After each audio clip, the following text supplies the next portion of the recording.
Welcome to the Real Nerds Podcast. I'm James. To my left is Brad. And to my right is Laura. I am filling in for my hubby this week. Yeah, Brian's not here. So he's missing. We're out here in nature, sitting on my back porch. It feels like we're camping while podcasting. I know. We got this nice little canopy over us. So yeah, if it started to rain, you'd hear that that titter-tatter of the rain and of the board frying. We got some candles going. I kind of feel like I'm on a date. I know. I lit some candles to make it romantic out here. What are you guys up to? What are we up to? Nothing. It sounds very suspicious. Yeah. You know, Laura and I have always been accused of things, but it's never been true. No. James is your guy on the side. This is a very inside joke. What should we make up for Ryan being gone this week? Like, what kind of seedy, underhanded thing should we attribute to him being gone? Well, you know, last time it was drugs and alcohol. Yeah. Sounds about right. She'd know. Yeah, it's still drugs and alcohol. But it's actually just that he's gone missing. Partying hard. He just didn't show up. Yeah. I don't know where he is. I think he might be dead. Wow. We could theoretically go looking for him, but that would be a lot but of I work. already sold his comic book collection, so we probably Well, probably should hold off on the search party. He killed least himself for a when he couple found days. out she sold his collection. what was really bad about selling the comic book collection was that their little like apartment complex, they had like a garage sale this week, so she just put them all in the garage and opened the door and said free. So I think he made like $20. Like there was one nice guy who was like, no, "This is a ripoff." Took a whole box. That seems like a reasonable amount for it's just comics. Like who's gonna read that? What, shit? 20 years of collection? $20. Yeah. That stuff is 20 years old. Like it's not up to date at all. Animated No, Spider-Man. we don't It's wanna all do that. 122 and 123, right? Yeah. Oh, the stuff on the walls I just gave out for free. I didn't charge some of anyone it she for just that. burned. She Yeah. installed a Wow. fireplace That so is- she could burn it. That is tough. That is Yeah. hardcore. So hopefully he comes back, but he'd probably be pissed if he didn't, or if he did. Anyway, if you've never listened to the Real Nerds Podcast before, basically what we do is we go see a movie every week and we review it. That'll be the very last thing that we do. First, we're going to talk about what kind of letters and stuff we've gotten in, like old-fashioned-y letters. What movie is at the end of the episode? Oh, we went and saw World War Z. That's right. Yeah, World War Z. Thought about going to see Monsters University because theoretically that was the one I think Brad and I were the most excited about. But we were like, dude, we have to find out whether or not World War Z actually works. Yeah, I think the fans are more curious about whether or not they should see World War Z. Everybody knows Monsters. Monsters. Because the Pixar movie's probably going to be good. Yeah, exactly. But World War Z is one of those where people are going to listen in and be like, I wonder if that is actually good. All of our I listeners heard bad things about it. I also heard good things. What do I do? Yeah, I listen to these guys and sometimes I agree with them. I wonder if I'll agree with them this time. That's how they talk. Yeah, that's what I imagine some of the fans sound like. So listen in at the end of the show. That's when we'll talk about the movie. We will do a little bit of spoilers in there. First, though, we're going to talk about the letters and stuff that we've gotten in the mail. Then we'll talk about what we've been watching this week. Or for me, I was gone last week, so it's been like 2 weeks. So you'd think it was a lot of stuff, but it's not. Since Ryan's not here, can we just change up the format and get all the little the things bullshit out of the way? Yeah, absolutely. I mean, there's no way we're ever gonna please Ryan with how we do the show. So let's just you're right. Let it all hang out. Let's just totally change it up and destroy it and okay. So make him angry when he listens to it. Very first thing then would have to be last weekend's box office. This is the box office stats. Yeah, let's get that out of the way. Yeah, absolutely. Man of Steel, number one. Moving on. Dodoy. I mean, come on. What else could it be? Like, Fast and the Furious probably could have, done another week at number one, maybe. No, it actually Fast and the Furious, interestingly enough, dropped below Now You See Me. So Now You See Me's in third, and This Is the End came in second, which I'm actually kind of surprised by that. I mean, it only did 20 million, but still, to come in second. But the number one movie, how much did that make? It made $116 million Jesus. In 1 week. In 1 week, which isn't a record, No. but it's still pretty good for a lingering franchise that is hobbling along. Yeah, and something that a lot of people don't really believe in. Yeah. I was wondering about that because it seemed that the last couple movies were not a big deal. Yeah. And this one. Well, definitely Superman Sorta Returns. was. Like, people were excited for it, and then they saw it, and they were like, oh, yeah, it's just a movie. But it seems like I haven't gotten a chance to see it, unfortunately. Yeah. But which really sucks. I was out of town. It's going to hinder some of our discussions later. It is. God, James, you're a dick. I know. I'm the worst. I don't even know why I'm on this show. It's really the worst thing ever. Anyway, that's box office. Let's move on to DVD and Blu-ray releases. DVD releases and Blu-rays. I was looking at the list today. There's like only one thing I care about coming out next week, and it's Inspector Lewis. It's Yeah, Masterpiece in fact, I Mystery pre-ordered 2 Inspector copies. Lewis season 6. Yeah. no offense to that, but incredible Burt Wonderstone. Oh yeah, My that's first right. favorite movie of the year. Yeah, man, that is really good. I'm excited to tell my folks to see that movie. Is that a weird thing? No, It's a really funny movie that is only PG-13, and so they more can people watch should it. be able to enjoy it. Yeah, exactly. There's also a Blu-ray release of Help by the Beatles coming out this week, which is actually kind of interesting. If you've Okay. never seen Help, Yeah. you should check it out. The Call, which I feel like only just got released in theaters, Yeah. right? Yeah, Like that was maybe a month ago. Yeah, Yeah. I feel like I want to watch that one because we make, every time we walk by the poster, we made fun of it. Yeah. I was And curious usually of that's it. a good time. Yeah. There's also steelbook editions of, well, there's a bunch of steelbook editions, but Shaun of the Dead and Hot Fuzz and Serenity all get steelbook editions this week. I pre-ordered my Serenity steelbook like 2 months ago. Is that gross? You know what? They're actually at Best Buy right now. Are they 'cause really? I held one yesterday. What? Yeah, so Oh. that's You a little, both always like pre-order stuff that like no one else wants. So I don't know why you bother pre-ordering no, it. If I were going to pre-order stuff no one else wants, it's the steelbook edition of The Chronicles of Riddick.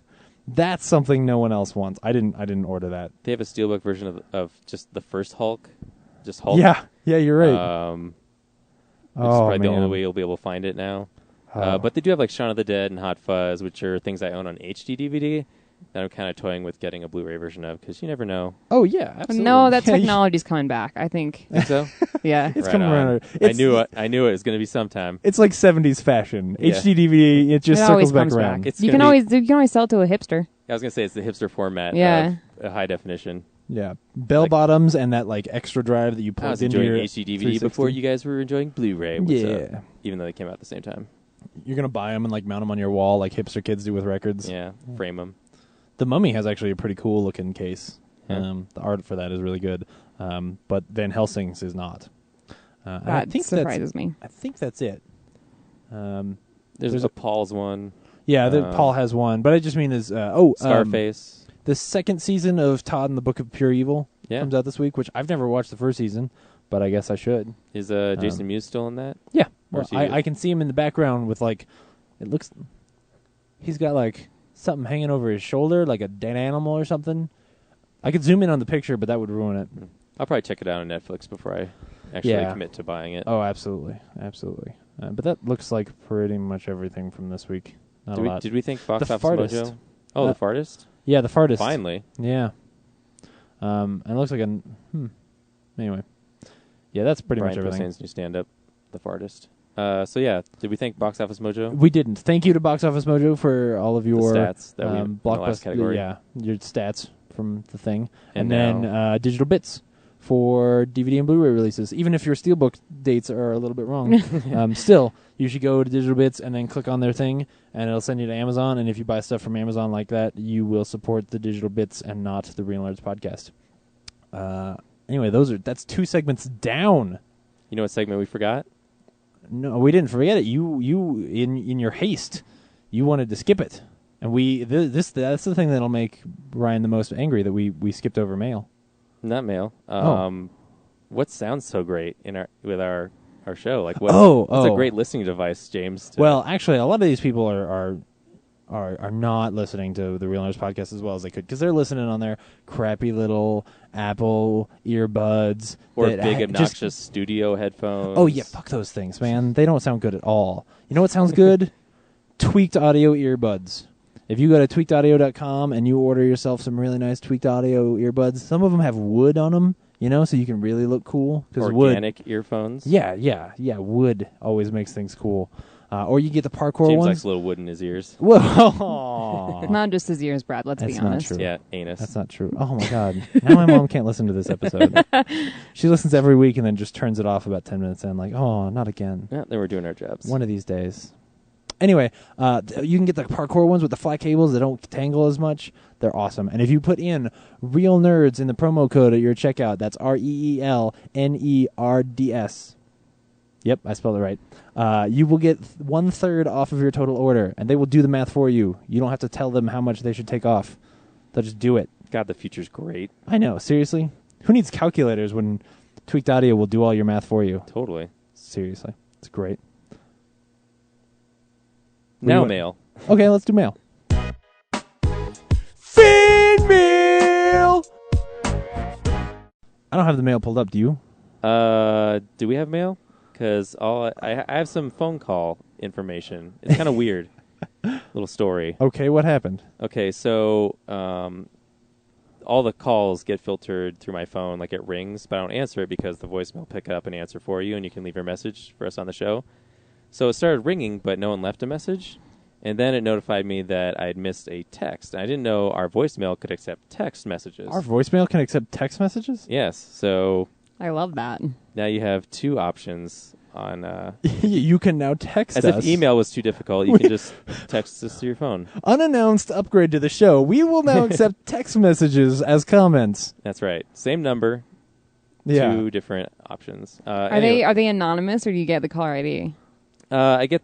If I have their number, it'll show up, but like if it's in a number I don't have saved, it'll just show the number. Oh, gotcha. So this number was from area code Washington, D.C., and the text message was, "Hey, sweetie," which was bizarre. And then it occurred to me that... We don't know anybody who lives out there, do we? We do. Oh. I have a friend named Russell who lives in D.C., and I'm no detective, but the fact that a text message contained the message, "Hey, sweetie," and then a phone call maybe 10, 20 minutes after that indicates possibly someone trying to follow up on an encounter of the romantic variety. And I think that maybe, Russell, are you handing out our phone number to give girls the brush off?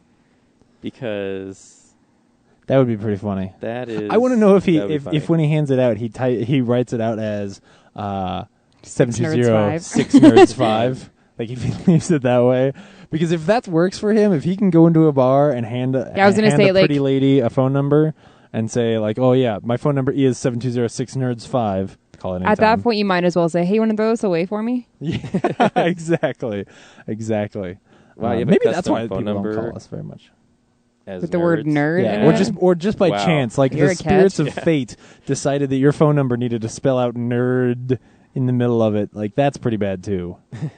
Yeah. I mean, I use the Real Nerds email when I go to stores and stuff, and they ask me for my email because I always do feel not. I do. That's why we get so much junk mail. Yeah, I feel sometimes I feel awkward because I don't want to give them my email because I don't want junk mail, but Right, I right. feel rude turning it down, so I just give them the Real Nerds email. So you send it to our show? I do. Please, ladies and gentlemen, do not do that. Actually, yeah. Remember back in the day when we would I would beg people like, please just forward me your spam. That's all I want. I want to read 'Cause we're what kind of desperate for garbage, contact. Because now coupons you for now Vicodin you know or the whatever. sales of Victoria's Secret and like Ulta, and these things are important to the Real Nerds. Anytime that I need to save money on, if you go to victoriassecret.com and you put in REELNERDS into the promo code, nothing happens. Nope. Nothing happens at Nope. all. But maybe someday. Probably not. There is actually a tweet that we got that's also from Bailey. She tweeted us last week about her weird dreams with zombies and Ryan. Yeah. Ryan's like her boss, so she's dreaming about her boss getting eaten by zombies, right? I guess so. We covered this last week, though. No, I know. But I wasn't here. She also, because Ryan went on Twitter and said that he was rewatching Hansel and Gretel 3D, and she said this episode better be of epic proportions. Well, it's not. Because I don't think that Brad or I have rewatched Hansel and Gretel this week, and Ryan's not here. I'd never seen it. Oh, that's right. You never Yeah, saw it. Well, so once I rewatch not it, epic. I will lend it to you, and then we Great. can all talk about Hansel and I Gretel. watched it for the first time Oh, Oh, let's did have you? her talk Yeah. about it. Oh! because when he was rewatching it, I was in the same room watching it for the first time. Save it for what we've been watching then. Yeah, let's just jump into what we've been watching. Sounds 'cause good. There's no Okay. other mail, right? Yeah, I don't think so. Even if there is, fuck it. Mail done. So, this is the stuff we've been watching. So what have we been watching? I actually have stuff this week. This is cool. Tell us Yeah. about it.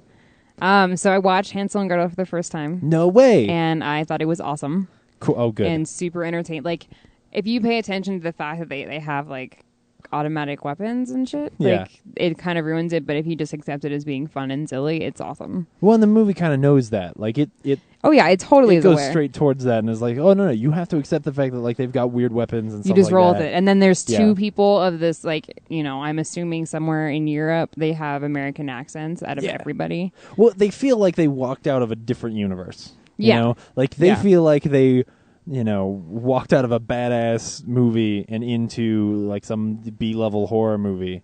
So, yeah, it just sort of works for some reason. I dug it. I thoroughly enjoyed it. And I also watched, I was just dicking around on Netflix because Ryan's out of town, and so I get bored. And I have the TV to myself, which I never do. I watched Lars and the Real Girl. Oh, dude. Ryan Gosling. He is fabulous in it. Like, he's not, usually he plays like this, you know, suave, like real sexy guy. He's the opposite. Like, he plays this really almost pathologically nervous and lonesome guy, and he buys a real doll, which, like, you know, a love doll, if you want to look it up, on the internet. And the fascinating thing was he orders this real doll and was telling everyone, this is my girlfriend, and she has a whole backstory. And so his family is worried, and they take him to the shrink, and the shrink says, clearly he's working through something, so just go with it. And the entire town goes with it. Yeah. Like this, her name is Bianca, and she has a job, and she volunteers at the hospital, and she goes to parties, and like it was absolutely great, and Ryan Gosling's performance was fabulous. It was a really, really, really good movie. That movie's kind of a gem. Yeah, and it's one that I don't know. I kind of wanted to see it, and then I just came across it one day, and I think when it came out, I didn't even think twice about it, and I was like, oh, okay, you know, I got an hour to kill. I don't even remember how they sold that movie. Like, I feel like it was one of those where I would see the trailers and be like, it doesn't seem like much. And then Exactly. it became like this sleeper hit where I had friends and people like that who were saying like, oh yeah, you gotta see that movie. Yeah, I don't think they really did it justice in their advertising. Yeah. And the last thing I watched was American Psycho, because I've never seen it before. Oh, wow. What? I know. I've never seen it. Okay. And? Yep. Yeah, that is the correct response to American Psycho. Hang on. What'd you expect it to be like at first? You know, I had no idea. I know that it was one of Ryan's friends, Brandon. It's like his favorite movie. But like seeing the character of that Christian Bale plays, I get it. Knowing Brandon, you know, really, sorry, Brandon, a little shallow and egotistical. Sorry, that was a little harsh. I apologize. It's the internet. Nobody's listening. He is studying in college to find out how to create the perfect human being. He is. His So. words. His words. Yeah. Yeah. Yeah. But I don't like. I guess at the end, I thought I had a really good story going, and then at the end of it, I was like, wait, I don't get it. It was what you were doing before was way cooler, and Yeah. too, I think it didn't really. I have a hard time sitting down and watching movies if I'm not super engaged, and it didn't really engage me that much. I think I might have missed part of it because I was kind of bopping around like doing laundry, and Oh yeah. I don't know. Yeah, it's a it was movie alright. that like is engrossing in how kind of disturbed you are by things as they happen. So I think it is one where you have to really be watching and paying attention and exist in the world that it's giving you. Otherwise, you might just sort of skim off the top and not really get involved. And that's not. I don't love that movie. I really don't. I think it's interesting more than anything else. You know, I it's like a the satire. premise of it more than the actual movie itself. The premise of it being like a satire of 80s yuppie culture. Yeah. Yeah. Yeah, like I appreciated that, but like Because it's not really a slasher movie, as No. No. the original trailer made it out to be. Right. I think I've never seen American Psycho 2, but I'm pretty sure that it is. I think American Psycho 2 is more of a Slasher movie. yeah, with Mia Kunis as the slasher, which is weird. Yeah, it's a movie that when I was finished watching it, I remember feeling gross, like, oh, I probably shouldn't have watched that. And I watched it way back in high school. It's not a thing that I love. It's just a thing that I am interested in, you know. And yeah, that ending kind of feels like a cop out. I agree. Well, and I think too, I've been watching slasher movies and horror movies since I was like way too little to be watching them. Yeah. And so nothing shocks me. Like, it takes a lot to shock me. Right. And so if that's, like, I didn't get engaged. I was like, yeah, I've seen chicks get hacked up before. Like, it's not... Yeah. You have to give me more than that to catch my attention. I don't think it's as much about the people getting hacked up as it is Christian Bale's performance. Yeah, and that was the good part about it, but a lot just, like, I don't know, it just wasn't enough to... Yeah. It was, I don't know, it was fun, I think. Yeah. When I caught between loads of laundry and running around the house, but... Right. I think that's one of those weird movies that, like, you can't ever tell somebody whether or not they're going to like it. You know? Like, some people love that movie, and they aren't right and they aren't wrong. Like, it's a little bit different for everybody. Because I figured because I like psychological horror movies that I would really dig it, and I didn't. And I was surprised by it, but... Yeah. Meh. I hear you. What else did you watch? I think that's it for movies. I started watching an awful new reality television show. Oh, tell me. Tell me. Bridezilla's Marriage Boot Camp. Oh my God! I saw the commercials for that. That looks horrible. Yeah, it's one of those awesome like bottom feeder reality shows that I love so much. The thing I love about the premise is, if you are a husband and your fiance is featured on Bridezilla's, and you don't expect that at some point your marriage is going to fall apart, you are in complete denial. Exactly. Like, I don't know. It's not a surprise that this woman who was a bitch before she got married is still a bitch. Right. Like, exactly. I don't. Yeah. There's nothing about it that's surprising, but it's almost just like a Bridezilla's follow up. You know, like when Maury goes back and finds out. Yeah. Well, and two, it's like went. It's like those awesome therapy shows where like every test that they do is ridiculous and like one of them they had like one of the partners had to lay in a coffin and then like the other partner had to like I don't know like yeah what, it just like what just to pretend that the other person's dead and then like work through the emotions like of whether or not they really how care. do you know what your life would be like without your spouse? Like just stuff like that. Like one of them was they had set up like a firing line of like a paintball guns, which I thought was stupid. I was like, it's a fucking paintball gun. It doesn't hurt that bad. And, like, you had to choose if you're going to shoot that person or not. And they had to, like, beg for their life. Like, and it's so melodramatic. And, oh, God, I love it. I love it so much. Do you feel like they are actually working anybody through problems? Like, is there... No. Oh, okay. No. I think they're almost like they're pushing the couples that are just like, you know, you're both assholes. It's not going to work. They're, like, pushing closer to the edge because it's more entertaining that way. Right. I don't know. I am thoroughly entertained by it. That sounds great. You should watch it. It will make you feel a little dirty for watching it. That's okay. I love feeling dirty. Ew. I mean, you know, back in college, you and I used to watch lots and lots of I Love New York and Flavor Flav of Love and all of that awful garbage. Tough Love. Who are you? Tough Love. Tough Love. It's that coming was an back awful in show. August. It is not. They're making more Tough Love. And this one's co-ed. I'm really excited. Oh my God, that's a horrible idea. No, it's an awesome idea. Why? I don't even believe the VH1 is still a channel. No, it's not. No. They had a whole bit today I was watching on like the VH1 News, I guess, where they were talking about Kim Kardashian's baby for like a good 20 minutes. Kim Kardashian had a baby? Yeah. She named it Northwest. What the fuck? Like North by Northwest? Why? I guess that's version 2.0 of Kim Kardashian's baby. It's going to be North by Northwest. That kid's going to get no end of hell when he goes to school. I mean, it won't matter because he'll be probably like pretty dumb and playing lots of sports, but still, he's always going to get picked on. Yep. So that's what I was watching. What's your name? North. I'm North. Northwest. They made a movie called North, starring Elijah Wood. Yeah, it's too bad. You know, he's named a direction when the direction his life is going to go is into the toilet. Every time that kid's in class or has to go to court where someone has to call their name, like they're that Kardashian fucker. Yeah. If I were in class Both with that your kid, parents are douchey. Every time that he gets his name called out, I would just be like, "Fuck your mom." Yeah. Yeah. Oh, and they all of them have probably seen the sex tape of their mom. So. Oh, that's true. Oh man. Oh, that's so gross. People who have sex tapes shouldn't have killed kids. Like, you're just torturing that kid. Anyway. One of the teen moms came out on a sex tape. That's an aside. Oh, no. She said it was an accident, but she hired James Dean to do it. She also got new boobs. Yeah, she did get new for boobs. the sex tape? Like she was getting ready? No, to get for her next one, I guess. Oh, okay.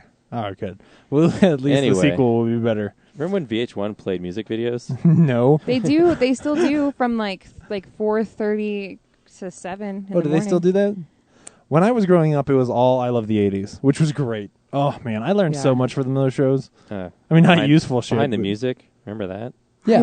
Actually, I like discovered like a lot of my favorite bands watching Behind the Music when I was growing up. I turned a lot of episodes of that off because they were all of like, hey, Behind the Music, Lil Wayne. And I was like, nah, I don't towards care. the end, they started doing like little half-hour episodes, but the They early ran days when out they of did- artists that with real careers. Or Yeah. like rappers where the story was the same every time. Where it's like, oh, well, he grew up and it was a tough neighborhood, but his mom believed in him. Well, the Behind the Music of Kiss is what inspired me to go buy my first Kiss CD, and I've been a fan ever since. So Yeah. See, television. Changing lives in very subtle and meaningless ways. Cool. That Chopper's on the podcast. Yeah. Can you hear that on the show? The benefits of recording outside, guys. Yeah. Yeah, it's nice out here. I like Can you hear the pond going in the background? Nope. Just the trickle of water? But just imagine over what there? I could put a sound effect in, I guess. It's nice. Sound water. Yeah. Yeah. That sound nice. James, what'd you watch this week? Well, I've been gone for 2 weeks, so you would think I'd watched a lot of stuff, but I was sort of on vacation, so I spent a lot of time in the mountains staring at vistas. So I haven't seen a whole lot. Still watching lots of Dick Van Dyke. Still good. Good. I rewatched Big Fish last night. Uh-huh. Still fantastic. If you've never seen Big Fish, seriously, what are you doing? I think I need to rewatch it because I remember seeing it with you in college. And I don't think I had the experience that you did. Well, here's the thing. I don't want to be sexist about it, but you also kind of need to be a guy and have a father.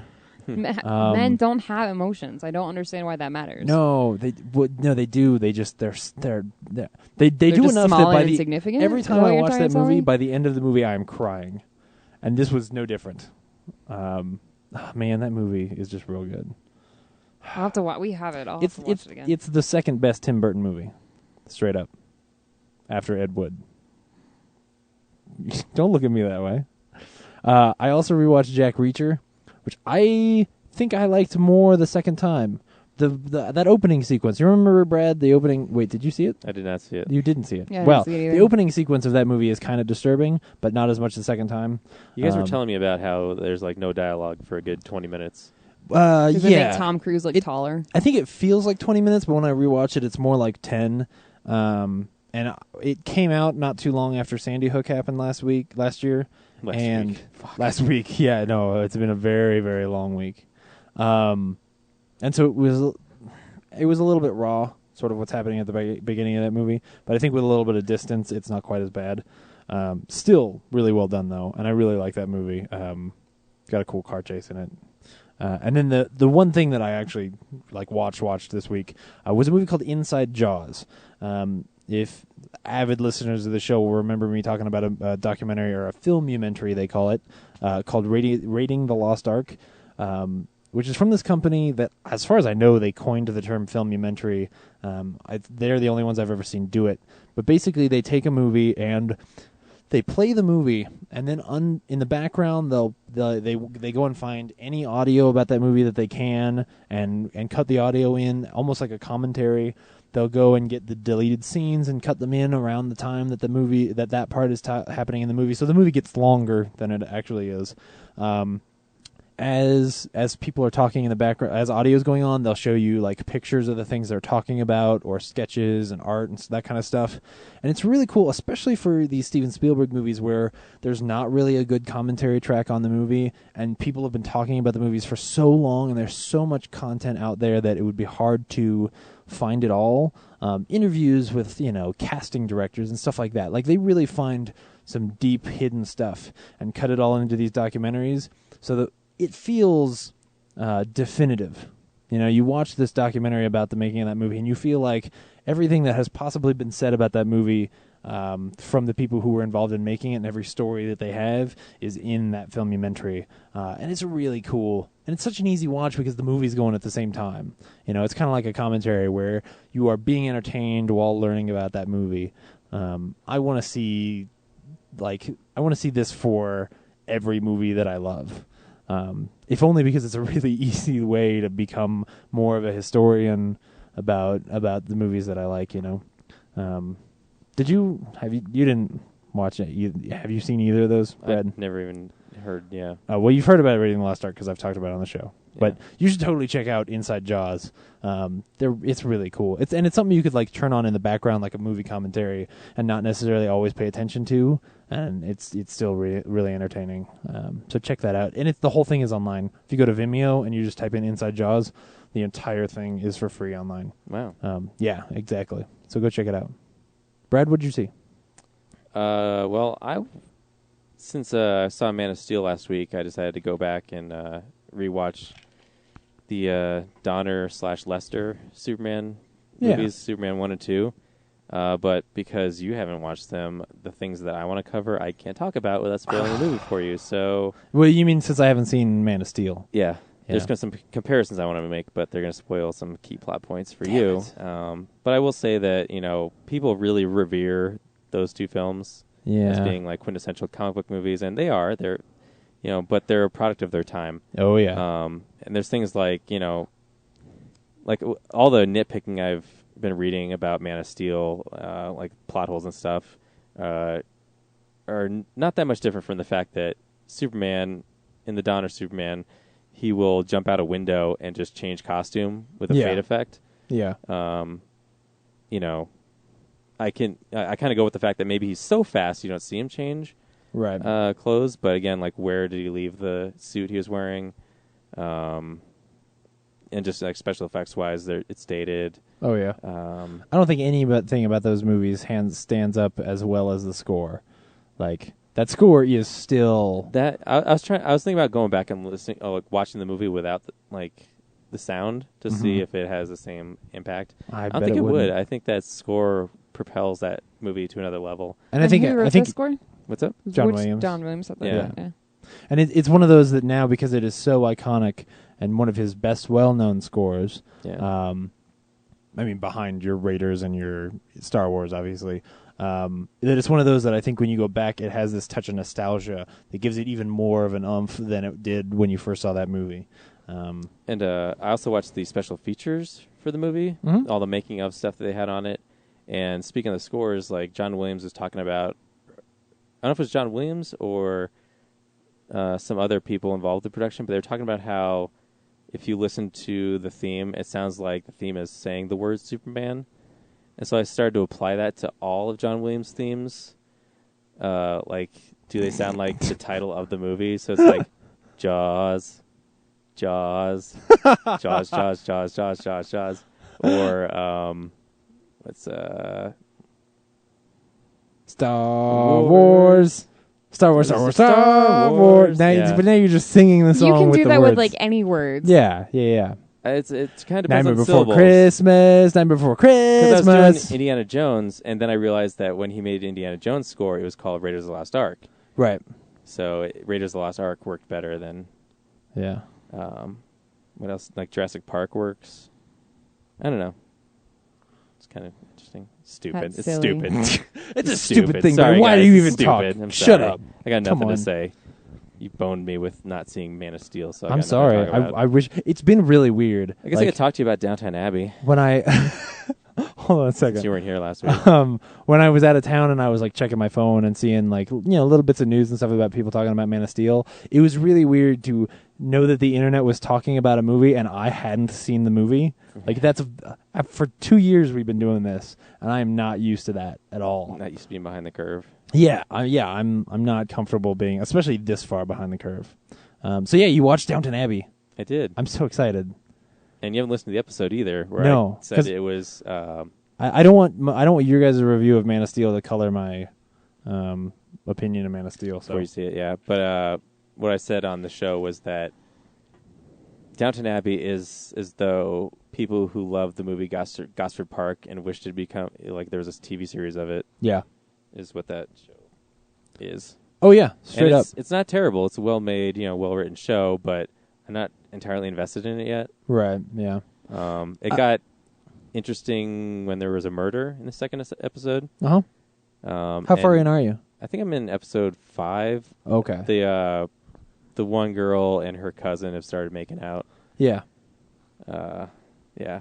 I was half working on Scandalous. something, so I wasn't really That sounds like a part you attention. need to be invested in. I know. I think I gotta go back and especially figure out what led up to that because I was kind of half working. Yeah. And all of a sudden, like, oh, they finally got it on. Okay. yeah.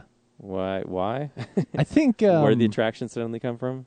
I think especially for that first season, a lot of what's interesting and got me invested in that show was sort of the history aspect of it.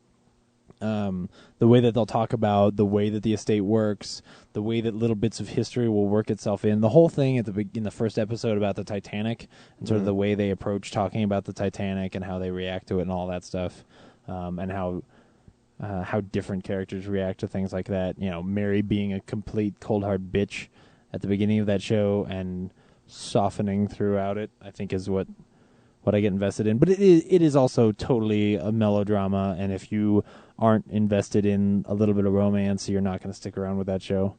Yeah. And there's things like trying to figure out like why what's his name's daughter not being like heir to their fortune complicates things. Like I'm still trying to work out because they had like what 2 cousins or 2 sons that died on the Titanic. Yeah. Yeah, so the caused actual all the heirs, chaos. but they're the male heirs. And they so whoever the male heirs are the only ones who can take over the estate, and the dude who's running her dad is running the estate. He doesn't have any money. His wife had money, and when he got married, they bundled all of the money into the estate and not into their family.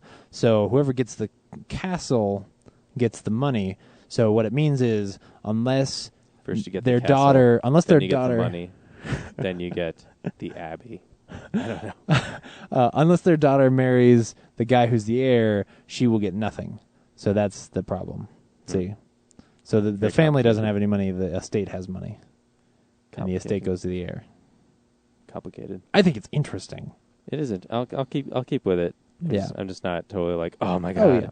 this is Breaking Bad level for me. No. It's not even close to that. It's that like, there's something about that melodrama that it just sticks in people, and they get hooked on it, and I'm one of those people. Sounds Like, I fascinating. thought the I care about storyline the with love the story. girl who wants to be a secretary and she's hiding her typewriter was cute. Yes, no, exactly. Stuff and like then that. The whole Anna and then the guy with the bum leg. Oh, Mr. Bates. Yeah, Mr. Bates. He's cool. No, exactly. It's Oh, that and kind of then- stuff where like you get so invested in this cheesy romance. Also, Carson has like the best voice. oh yeah, yeah. Carson is Yeah, fantastic, and the best backstory of him being a clown. yeah. He used to be a sideshow performer. act. Yeah, and then he's so embarrassed He's by it. embarrassed by Like it. he's so embarrassed he's going to quit his job Yes. rather than anyone find out. Oh man, what a great Weird show. times back then. Weird Yeah, times. exactly. Yeah, Thomas is an interesting one too Which because one's they're Thomas? playing. Thomas is the footman who is very clearly gay. Oh yeah, he's a dick. yeah, and really evil. Yeah. And they're playing on they're using a stereotype that in like the mid 1900s or before that was very cliche, like making a gay character be twisted and evil, or I should say, making a character that's twisted and evil be effeminate. They're playing on a very cliched stereotype, sort of, but it's one that we don't see anymore, and so it's kind of interesting. So you both feel sorry for him because you kind of know why he is that way, and sort of why he approaches the world the way he does because he's so bitter. But at the same time, you hate him because he's a dick. Yeah. He's just a total d-bag. But yeah, And acting cool. straight just to woo that one girl to annoy the shit out of that one guy who's so nervous. to talk to Yeah. her. Oh man, Yeah. what a great show. That's all I Sounds watched. like it. Yeah. Yeah. Laura's fascinated. I want to go back to my room and watch sappy romance. Isn't it just, I guess it would be like, Why am I like you guys? You guys are like Crying left jizzing and over right. down in and- Abbey, and you're the dudes here. Shut I was going up. to say, is there a way we could twist it into being like the early 1900s, Housewives? Real Housewives Real of Housewives England? in the 1900s. Yeah. Oh, that would be good. Yeah, Laura, It Laura needs would to watch be trashy and really catty that show. Yeah. It could be catty. I don't know if and it could be trashy. judgmental. Well, yeah, your definition of trashy has to adapt to what it was like then. So, if Mary sleeps out of wedlock with a Whoa. man from Turkey, then that is absolutely trashy. See? I just realized I've been calling that a murder. That wasn't a murder. That was an accident. Yeah, no, said but it I twice knew in the it was a death mystery rather than a murder yeah. mystery. Mystery. Someone is dead. Ooh, it's a mystery. Anyway, spoiler alert. All right. Yeah. So is that what we watched for this week? That's what we watched this week. Great. Let's pay some bills. Hello, Real Nerds listeners. I'm Mac, And I'm Idiot Chillix. and we're here to tell you to visit SphrixesDomain.com. Why should you visit SphrixesDomain.com? Well, yeah, it's simple. If you like farts and cartoons and bad words and stuff, you should definitely visit SphrixesDomain.com. How do you spell that address I see? What? I don't know. Fucking S something. I don't know. I'm incontinent. I have no idea. Fine, I'll do it. S P H E Sure. R Oh, God. Seriously, you're gonna X. spell the whole thing out? S Oh, D. God. Just say the domain part. I don't want to be here all night. Jesus. Is it getting more of a complicated website name? Stupid asshole Sphinx. Jesus. Anyway, visit our website where you can read about all the funny adventures of 7 aliens struggling to live together in an abandoned warehouse in Denver. Well, what? That's it? What? It doesn't say anything about my crazy hijinks or antics or... What? Ridiculous. Nope, that's all Sphinx wrote down. Well, that doesn't sound funny at all. But you know what does sound funny?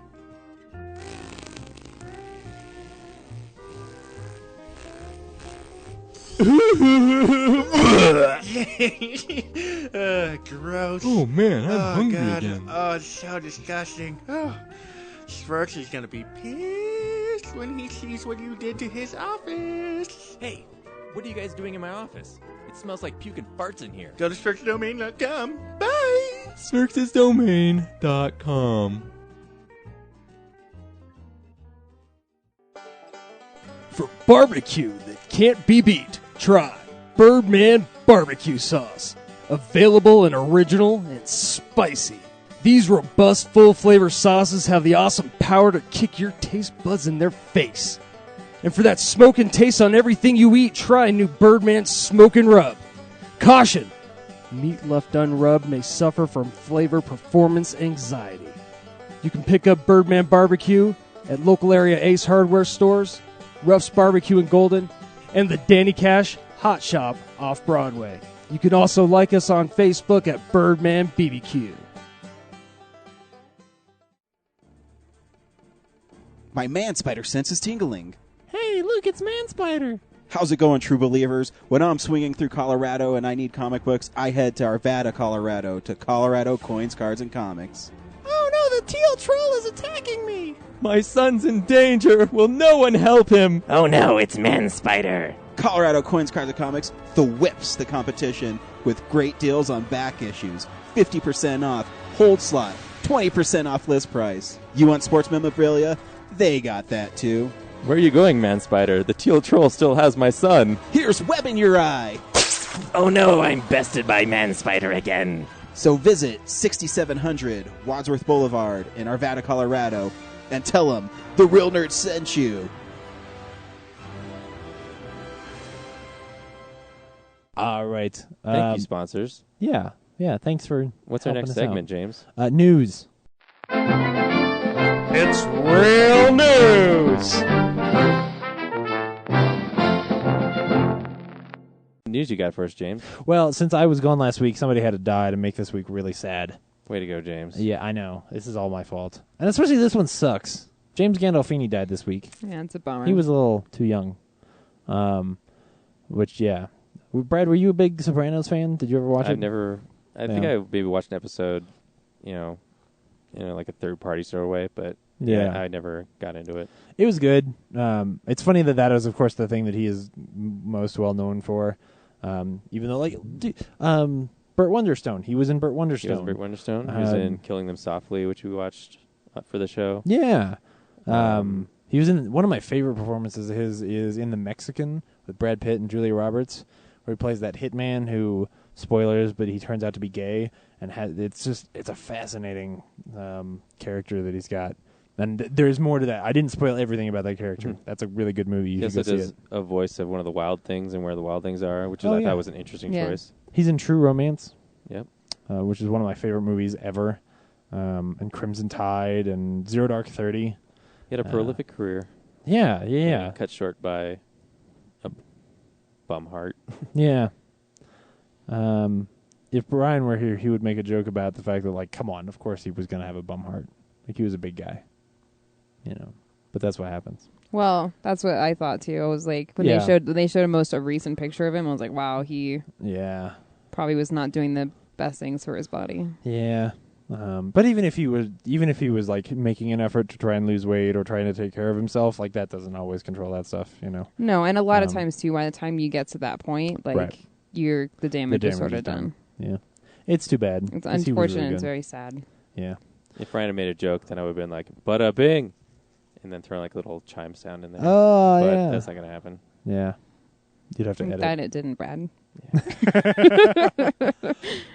But moving on to more fun news. In fact, let's get all of the stuff that Ryan cares about out of the way. Robert Downey Jr. signed a contract this week to be in not only Avengers 2, but Avengers 3. It was gonna happen. Yeah. Well, I knew that it was going to happen for 2, but I think it's interesting that they signed him for 3, because they didn't sign him for any Iron Man movies, which means that they probably won't make any between 2 and 3. Or it means that they're definitely not going to make any more between now and 2. Whether or not they make any between 2 and 3, I think, is the question.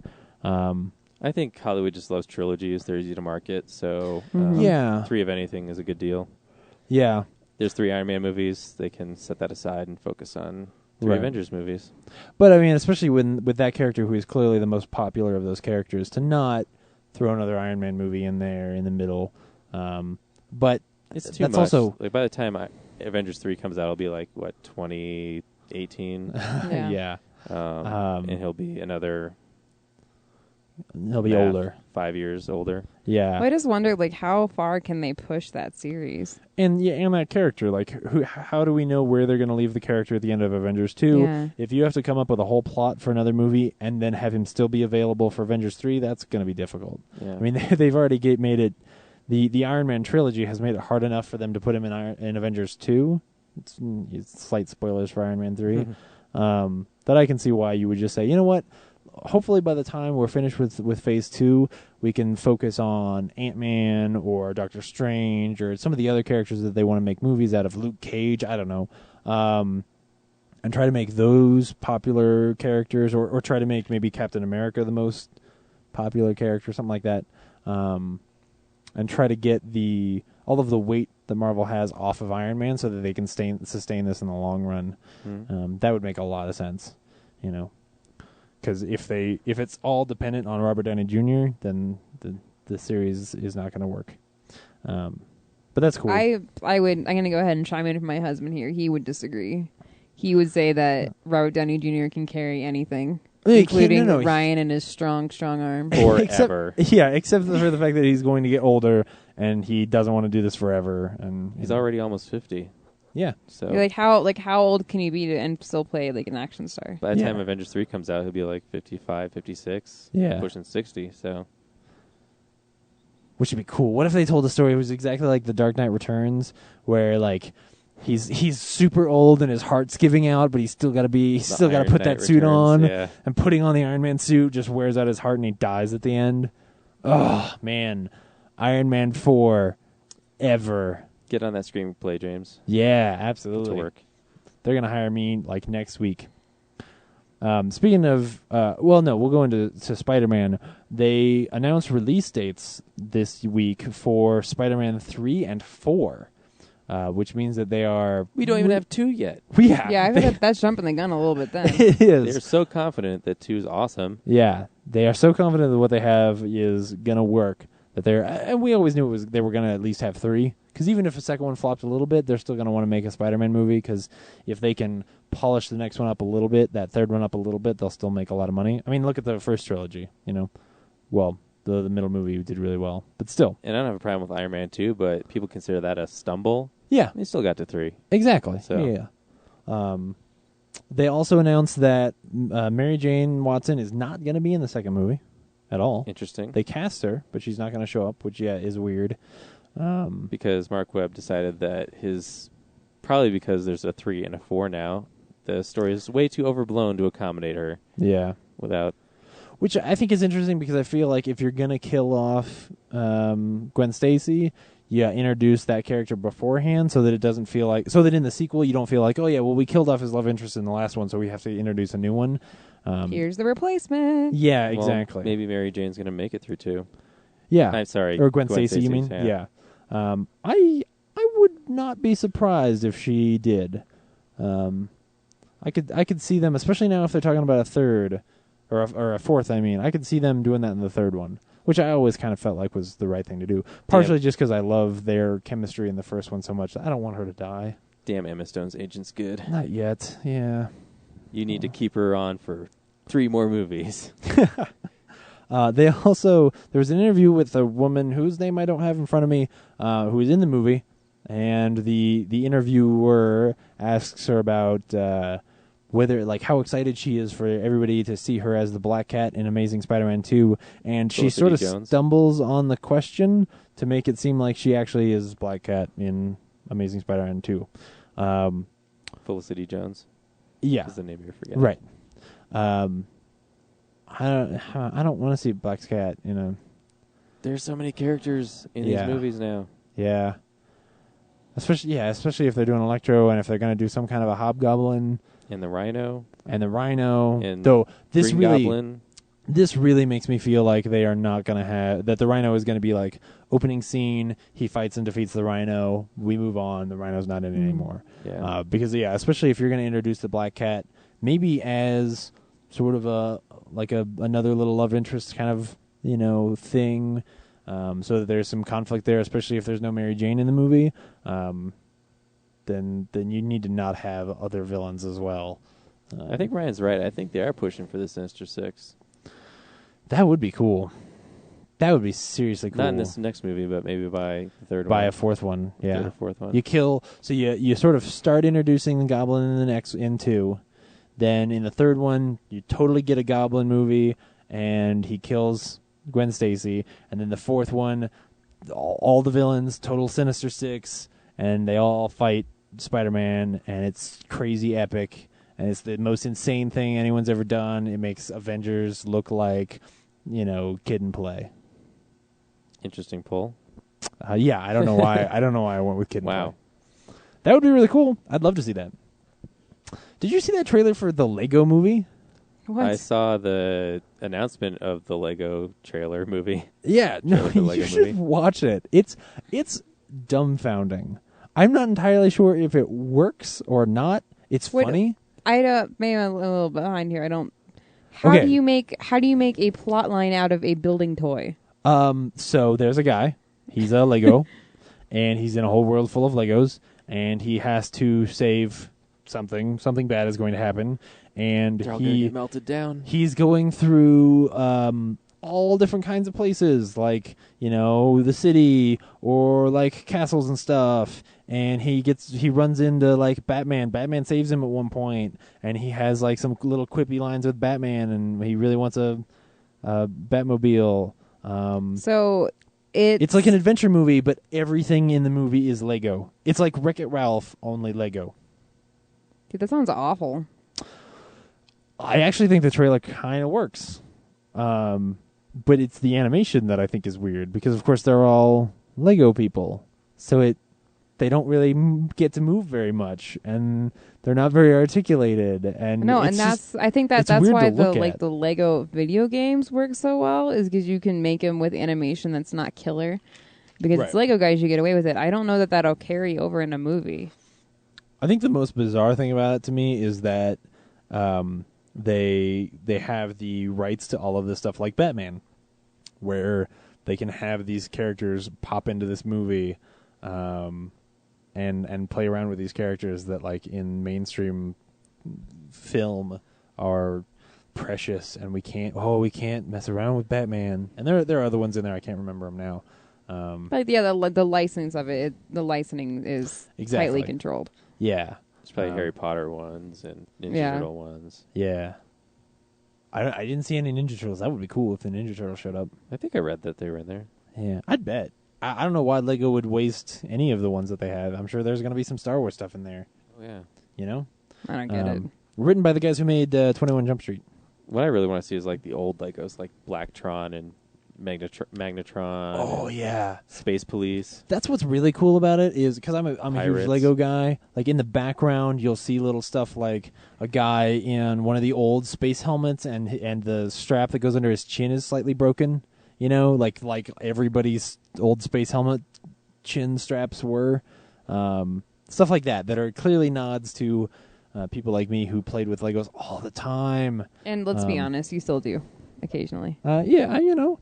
if they come out with an Avengers Lego Quinjet, yeah, I'm gonna buy it. Why wouldn't I do that? Build it, put it on my shelf, show it off to all my friends when they come over. Wonder why they're not impressed. Cry. Break the Quinjet, rebuild it because it's the only thing that makes me happy anymore. You remember how much I like Lock and Key, Brad? No, tell me about it. Well, I really like Lock and Key. It's one of my favorite things of all time ever. Yeah, it's a really great comic book. If you've never read it, go to Colorado Coins, Cards, and Comics and pick it up. Universal bought the rights to it and picked it up, and hopefully that means they're going to do something with it. Kurtzman and Orsi, who wrote the pilot for the TV show that didn't get picked up because it was quote-unquote too good, thanks Fox, are still attached. So hopefully they'll take that original script and work on it. But man, especially right now, it's winding down. The book is about to finish. It is such a brilliant story, and I really want somebody to do anything with it. It is so good. You know it'll never live up to your expectations. It won't. Right? No, it never will, because the book is so wonderful and an easy read. And if you like horror and you have never read comics, you should go pick it up because it's great, absolutely great. ESPN is not going to have a 3D channel anymore. I'm surprised that didn't work. Yeah, I'm not. But it is a sign that maybe 3D TV is going to go away. Hopefully. Well, either go away or make it better. Yeah. The two choices. Well, and I don't think it's- there's a lot of adopters. If you make it better, like it doesn't. I feel like it's a moot point because you can't make it affordable. For them. Well, because how many people are actually watching sports in 3D is the question. Yeah. And Why? Well, why would like? Well, too, because the 3D technology to have in your home is so expensive. You have to have some motivation to do that versus just 2D. It's actually not as expensive as you think. The TVs, like most TVs now, are coming out with 3D on them, and not that much of an increase in price. Like if you compare the 3D to the non-3D TVs, you're not spending that much more money. And depending on where you're buying them, you may just end up with a 3D TV, even though that's not something you want, but just because the price is right. What's more frustrating for me is like you have to have the 3D TV, then you got to make sure you also have the 3D Blu-ray player. Yeah. Then you also have to have certain not all HDMI cables are created equally. And the 3D Blu-rays. And then the 3D Blu-rays, which often cost about $40, $10 more than a regular Blu-ray. Yeah. So you have once all those things are in alignment, you can enjoy. Yeah. Then you can sit down. And then you got to wear the glasses. Put glasses on your face and watch your movie.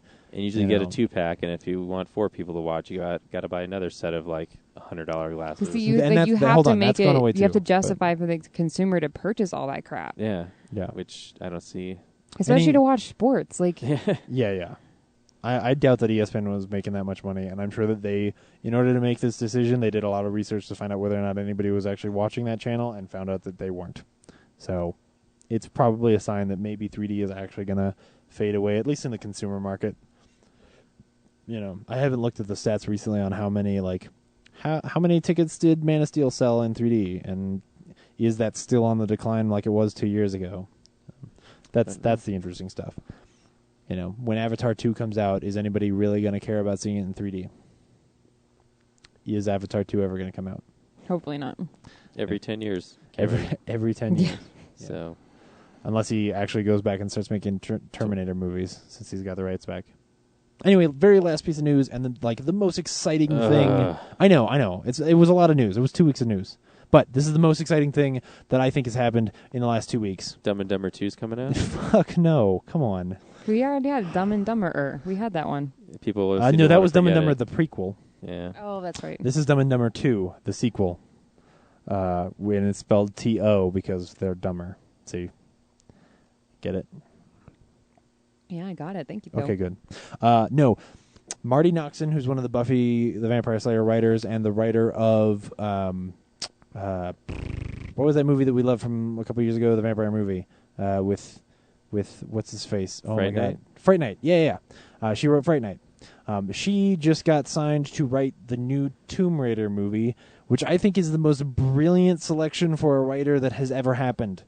To get a woman to write a movie about a woman? Yeah, what? Yeah. Especially like a Crazy badass idea. woman. Yeah. Oh man, how cool is that going to An be? accurate perspective. Yeah, and that somebody who character. actually understands like genre stories and how to do action and how to also have characters be at the center of it so that you actually care about what's happening. So is this Tomb Raider going to be all about tampons and nail polish? No, I think this Tomb Raider is going Sounds to be. about right. I think this is the first time we're going to get a movie based on a video game where the movie is better than the video game has ever been. And I like the new Tomb Raider movie or the new Tomb Raider game, but if they make Raiders of the Lost Ark only with a badass chick, this is going to be great, man. This is really like becoming what if they don't screw this up, this will be one of my most anticipated movies. Straight up, this kind of stuff gets me excited. That's why I like movies. And that's news. It was a lot of news. Let's move on. I think all we have left is... Oh, no. There's one little segment. Yeah, it's called Comic Book Corner. Comic Book Corner. What's up, nerds? It's the Comics Corner. Brad, you don't have anything, do you? I mean, I have something if you don't. But trying to think. You know what? I don't. All right. Yes, I don't.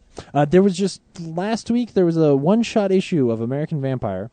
They're sort of on hiatus right now with that book, but they put out a one-shot called The Long Road to Hell, which is a really cool little story. And if you've never read American Vampire, it's a neat one to try out just to see if you sort of like the tone of it. And it doesn't require that you know a lot of the canon. There's one character that comes back, but you don't necessarily need to understand how that universe works to read it. Basically tells the story of these two young people who they're going to get married, and they end up getting attacked by vampires and turned into American vampires. And they don't really understand what they are, and they end up sort of like stumbling into a friendship with this little kid, and this kid has this power to sort of... He can just sort of tell if somebody's a bad person, and so they are... they hear this rumor that there is a cure for vampirism in Las Vegas, so they're going to Las Vegas with this kid, and any time that they need to feed, they get him to like find them somebody who's not very good, and then they eat him. But of course that starts to fall apart, and you start to wonder like, well, is this kid actually like always right, or is he just guessing? And then at the end, there's this interesting and poignant little twist where one of the characters from the previous book shows up, and it's just it's a fun little story. You know, if you want a well-told and concise vampire story, I think you should pick it up. And it's one issue. You know, it's not hard at all. So if you go to Colorado Coins, Cards, and Comics in Arvada, you can pick that up. I'm sure they've still got copies of that issue. And if not, just pick up the trade. You get 20% off. You can get any of the old American Vampire trades there, which is great. And get a hold slot. You save money on your comics if you get a hold slot.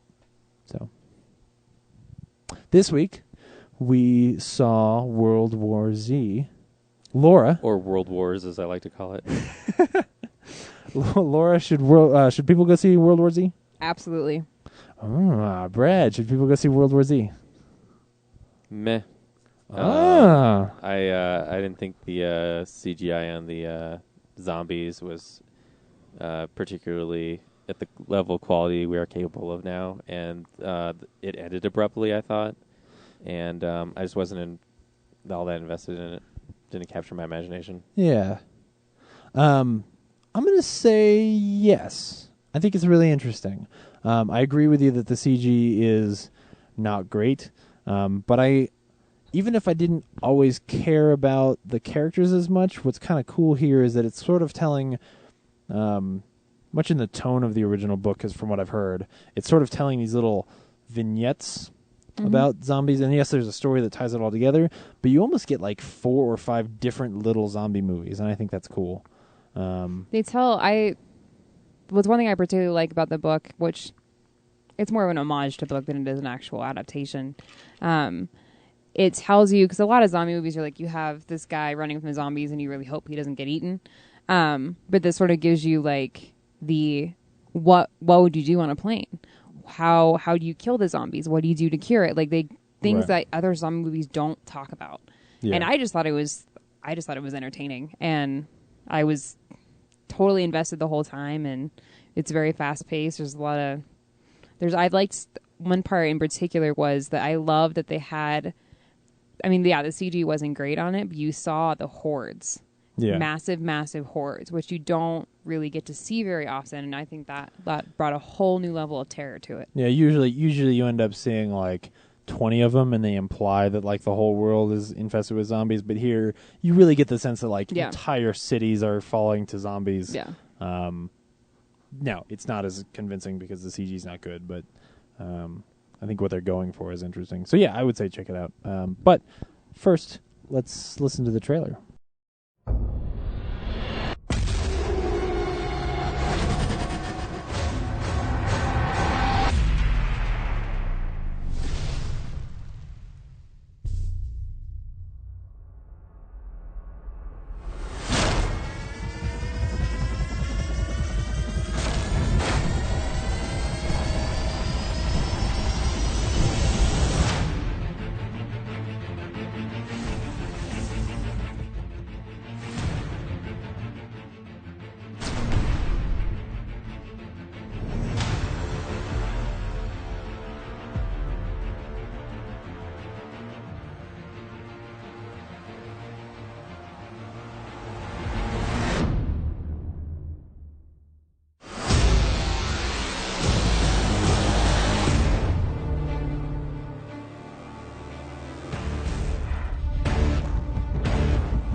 And just as a forewarning, now that the trailer is over, we're going to start talking about it and talking about stuff that happens, and we will eventually get to some spoilers and talking about what happens at the end.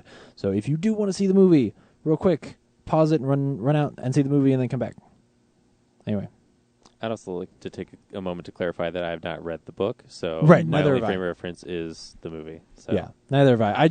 I knew that it was sort of this series of stories, and so at some point I realized, like, oh, they keep jet setting and going to these other places, and each time that they did, the sort of tone of how they approached the zombies was different. Yeah, you know, it was like a new piece of the puzzle. Yeah, and visually it was different. You know, so that first sequence where they're just trying to get out of the city. When they finally get out, you know, they get to the roof and they get on the helicopter and they're flying away. That right there is the end of a lot of zombie movies. Mm-hmm. You know, a lot of zombie movies are the infection happens, they got to run away, they have a run-in with a family in a building, they have to find a way to escape, and at the end they escape and they're safe, sort of, but maybe in transit usually. Maybe they're on a boat, you know. Like that is a lot of zombie movies. This zombie movie is sort of like the now what? Yeah. In some ways, but it's also... which is also... interesting because the end of this movie is also now what? Now what? Yeah, exactly. Well, and it is true to the book in that sense. I mean, the book ends completely differently, but it's also the same sort of like, well, we kind of got our shit figured out, but it's still a mess. Right. Yeah. There's still zombies everywhere, but at least now a guy could, you know, go around and collect stories and talk about it rather than just running. But then, like when they go to Korea, and all of a sudden it's this real dark zombies in the rain, and that visually is really cool and different. It feels more isolated and more like more of a mystery. And then they go to Israel, and that's this big CG extravaganza that's not very good. But it feels like an exodus, like everything. Yeah, that you're happy that these people survived, and then shit goes south. Yeah. And I was kind of confused on like how we got from A to B sometimes. Mm-hmm. So Jerusalem was aware like 10 years ago. That's why they started building that wall. No, it was like 2 weeks. Somehow in like they 2 built weeks. that wall in 2 weeks. Well, I mean, Israel already has like a lot of walls and stuff. Didn't they say? I think in the conversation he says Israel blocked itself off, and then they go to Jerusalem. They've been working on it for quite some time. Yeah. And how did the guy in the jail cell in South Korea lead them to there? Like, what was his? Because he's a CIA guy, and that is maybe CIA my least favorite, plot convenience in there. Yeah, that was where weird. They run into this guy who's a crazy pants. The guys with him are like, he's a crazy pants. And then our main character walks over, asks him like, hey, what do you think? And the guy laughs and tells them like, oh, you should go to Israel. And so he goes to Israel. Why does he trust that character? Basically, he's just a CIA guy who is maybe, I think, supposed to be like a conspiracy theory nut. He's not dangerous though, right? No, I don't think so. And yet, I think they just think he's crazy, so maybe he'll hurt himself or something. I guess it's just weird. Like, if the whole authority structures collapse, like, why did they have to keep him in the cell? Like, yeah, the people maybe are going to because try he's a traitor against the American people, and that's still even right. In a zombie apocalypse is still kind of that's right. I forgot about that. No. He's selling guns to the north. But it definitely seemed like that was one of the questions I had. Is in the book, it's not a cohesive story. Like it's totally separate stories that sort of give you a really clear picture of what actually happened. And I was like, how the hell are they going to do that in a movie? Yeah. And that was they were like, well, we'll just kind of make this part up and then we'll move on. And like, it's one of the times when I felt the most like there were 7 or 8 writers on this movie, which there were, because sometimes there would be things where, and I think it helps the movie a little too, there would be these sort of loose ends in places where they would say things, and I would think, oh, that's going to come back, and then it wouldn't. So it meant that later in the movie, I didn't really know where it was going to go. Like early on in that first section, when he gets blood in his mouth and he runs to the edge. Oh yeah, he's what like, was that about? And he spits. Well, so he gets blood in his mouth and he's not sure whether or not he's going to make it, like, or whether or not he's been infected.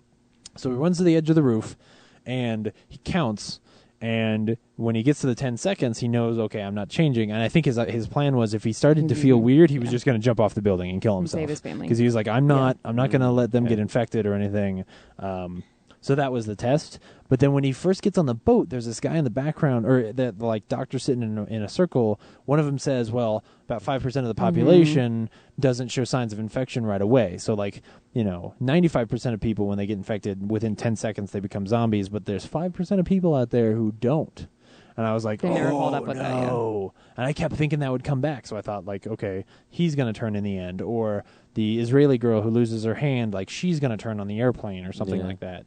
But then that never came back. And I think that feels to me like when 7 different writers have 7 different ideas of how a movie should go, you get these little snippets in there that can make it hard to follow where the movie's leading you, because the movie is at times leading you in places it's not going to go.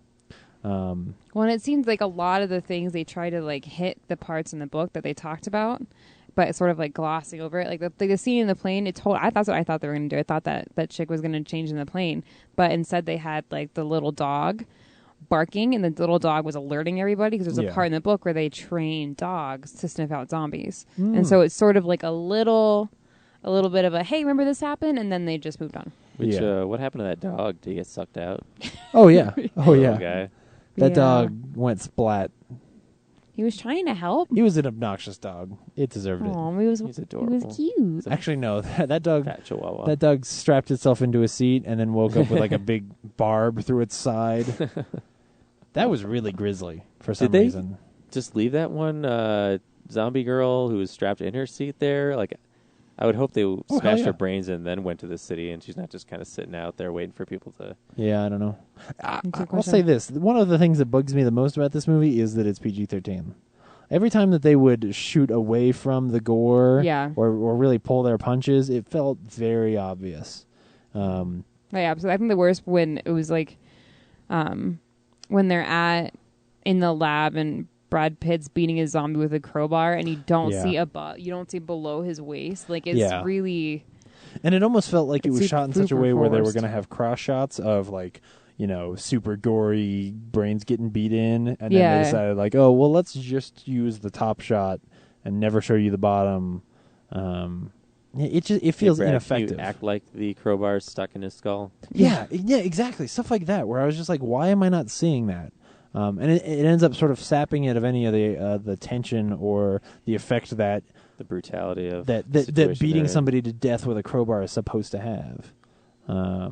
It's just sort of a shame, and I don't know. Yeah, I if, thought it was weird that the one grisly thing they kept in was him being impaled by a shrapnel from the plane. Like, Yeah. that's what you went with in a zombie movie, was an impalement, like Yeah. of a live person. which was it was effective. It was. I was sitting there the whole time, like, oh, don't touch it. That's what I was like, you have field training, motherfucker. You don't pull it out. Yeah. Don't touch it. Oh yeah. Don't pull it out. Yeah.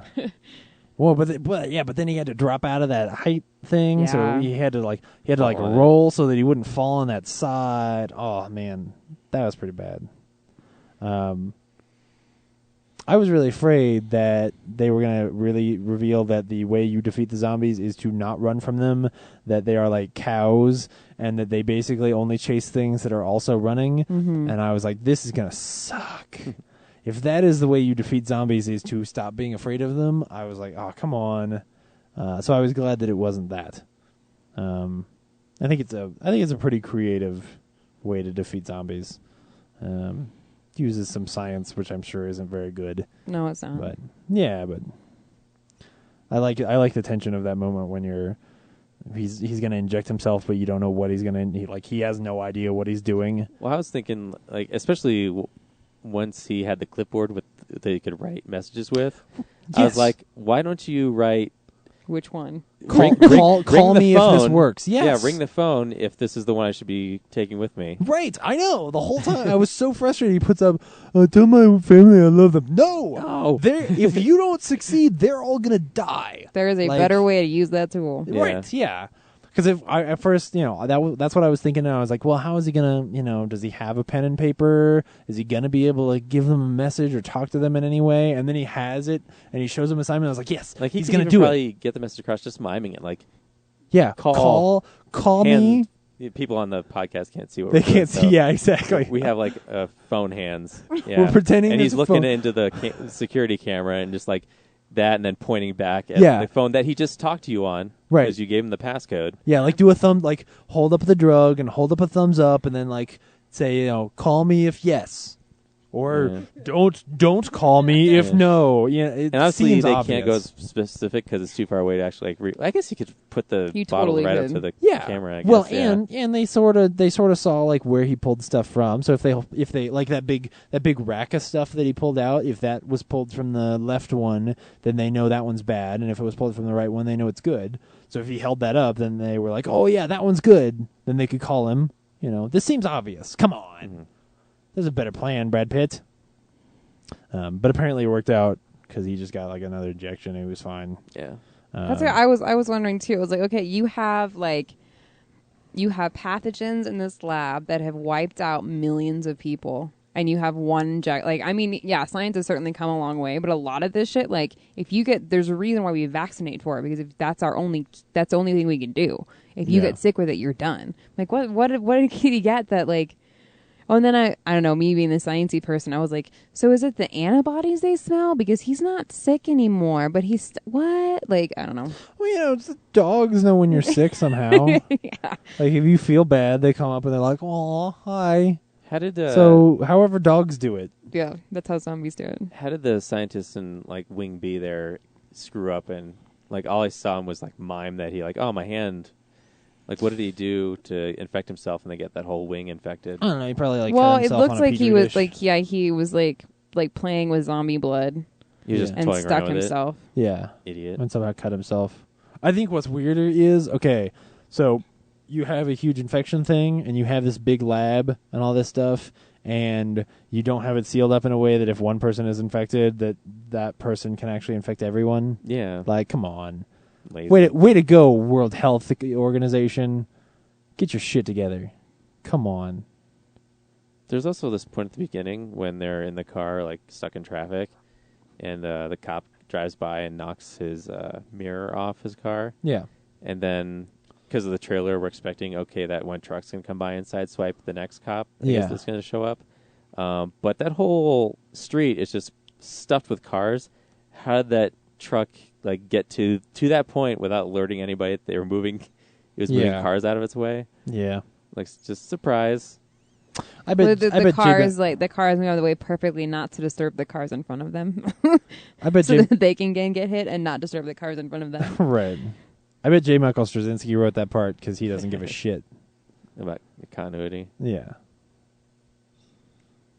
One of the things that came out this week, there was an article on Slash Film where they talked about, I guess in an interview somewhere, it was sort of spilled exactly what David S. Goyer and Damon Lindelof did to the script, and it seems like basically that whole thing of the action scenes and stuff are all the same, but that whole thing of his family getting shipped off of the boat at the end, and sort of his motivation at the end to do all of that stuff and inject himself to figure out if he can cure or find a way to fight zombieism, that his motivation there is because he's got to get back and save his family.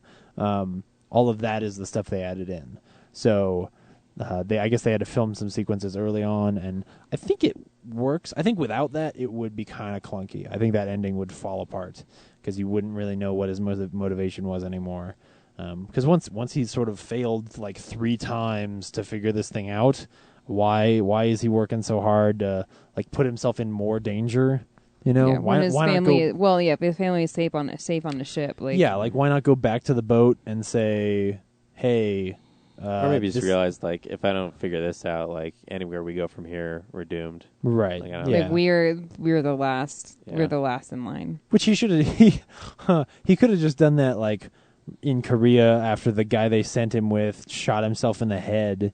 What a dumbass. One of those convenient things that happens in the movie. I was like, that made me mad. I was like, what's even the point of you talking to him? Yeah. So you can pick up the fucking breadcrumbs thing? Yeah. You're an investigator. You know how to observe and figure stuff out. You don't need a doctor to tell you. And even that doctor is not going to put it that way. Is he really an investigator? That's what they said, that he's an investigator for the okay. UN, and he I just thought he was some kind of UN magic man, where they were, I really didn't understand what his job was. He was good figured at it. figured shit out for the UN. Oh, good. I guess. I thought he was just going to be somebody who was really good at getting people, like Ben Affleck in Argo. He's really good at getting people in and out of situations. Because all of his advice had to do with that. I don't know. Yeah, that part's clunky. Yeah, that was dumb. You know what else I realized is kind of a loose end is that one kid from the apartment they stay at early on. Yeah. He escapes with them. Yeah. And then he never really amounts to anything. No, not just that, but he seems really happy and is giving high fives and shit. His family's dead. As a writer, watched, he made the decision to leave his family to die. Yeah, he watched his mom and dad die. Boy. He probably shot them because he had a gun at the end. So he probably killed his own parents. He had a horrible, horrible experience. And now we're just counting high. Now he's just hey, I got a new family. Yeah. And they're White Brad family. Pitt. Yeah. Oh man. Yeah, there's a lot of plot holes in it, but I thought it was really entertaining. Yeah, I think it's certainly interesting. And it's got some really cool sequences in there that I think are definitely worth seeing, especially that whole part in Korea. I thought was neat. Yeah, that was cool. It had nothing for me that would make me ever want to watch it again. Yeah, there's nothing that stood out to me. To watch it the first time, did it give you anything where you were like, oh, okay, I'm glad I at least saw it. That's interesting. I think it's a miracle that it's cohesive at all. I agree. Based on the reviews, I expected worse, but it wasn't that bad. Yeah. No, I was very impressed on how well they did despite their source material. Yeah. And the ending's just kind of abrupt for me. It didn't feel like it was like Born a Legacy, where it's just like, oh, this is the end. Okay. Yeah, you really are stopping here. Okay, all right. Yeah. I mean, they found the cure, so I guess that is exactly what we were looking for the whole time. Well, not really a cure, but a solution. Yeah, they found it. They at least got some control over things. But still, it's like I was like, it just feels like there should have been more after that. I think it feels like more the way it's edited. The fact that there's no conversation, nobody talks. It's just all of a sudden like he succeeds in that scene in the lab, and then the rest of it is all voiceover and shots of him and his family, and you're just like, oh, okay. Well, I guess. they solve the zombie problem like completely differently than they do in the book. And the book sort of does the same thing where they like, oh, we found a solution, we kind of got things under control, and then we'll end it. But they talk about like in the book they describe how they have all these big weapons that they invent, but they're useless against zombies because you blow them apart and the parts still twitch and the parts still move. Actually, I thought that was cool when they're in the scene where they incinerated everyone, like at the Korea base, and there were those two fingers that were still. But see, then they use hand grenades against the zombies, and it's effective later. Like but it's usually effective like to incapacitate, like when they use the hand grenades in Israel. There's that shot where the zombies are still moving around, but they're not. They don't really have the capacity to move towards anyone or anything like that. They left that part out, and I guess it did end abruptly, but it also. Wait, how do you come back from a zombie apocalypse? Like, I think it was really just that it's so sudden, and there's no voiceover. Just feels like breathe. they're patching up something they cut out. Exactly. Yeah, exactly. It feels like almost like the voiceovers in Scrubs, where he's just sort of giving you the lesson if you didn't figure it out on your own. I love Scrubs, so. So I guess that's it for this week. That's it. Yeah. Hopefully Ryan comes back. If you're looking for a Monsters University review, we will get to that next week probably. Yeah, I have a feeling that a few of us at the very least are going to get to see it. Yep. As well as some of the other stuff that came out this week. That's right. Like Much Ado About Nothing, or maybe The Bling Ring.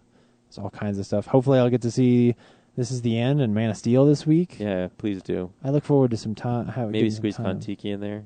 Oh, man. Because you got a stay of execution. It's still at the Esquire. Are you kidding me? Yeah. Oh. I think it's like at 2 o'clock and a 7 o'clock. Oh, I bet I could make that happen. Yeah. I bet I could. So you got, 7 movies to hit? One a day? Shit. That sounds like a challenge. Don't fall behind, James. Challenge not accepted. I can't do that. That's too much. You can email us, Real Nerds. You don't have to say that anymore because Ryan has a pre-recorded ending. Oh, yeah, that's right. But remember, if you are at a bar and a guy asks you for your number, go ahead and give him the Real Nerds number. Yeah, 7206-NERDS5. And tell him if he has any reviews on movies, he can just call you, and you'd love to talk to him about movies. And if you're at the Nike store and they want your email address, go ahead and send it to us. No, don't do that. Don't do that. Brad just gave me the biggest dirty look.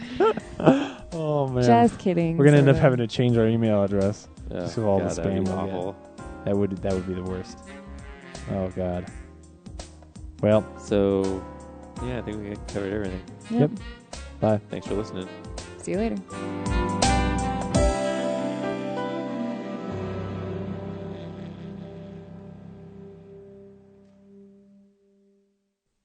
Thank you so much for listening to Real Nerds Podcast. You can subscribe to us on iTunes. You can also stream us on Stitcher Radio. Email us, realnerds@gmail.com. Visit our website, realnerdspodcast.com. You can tweet us at @real_nerds. Call us 720-6nerds5. Like us on Facebook. This has been a Nebulous Visions production. Until next week, bye.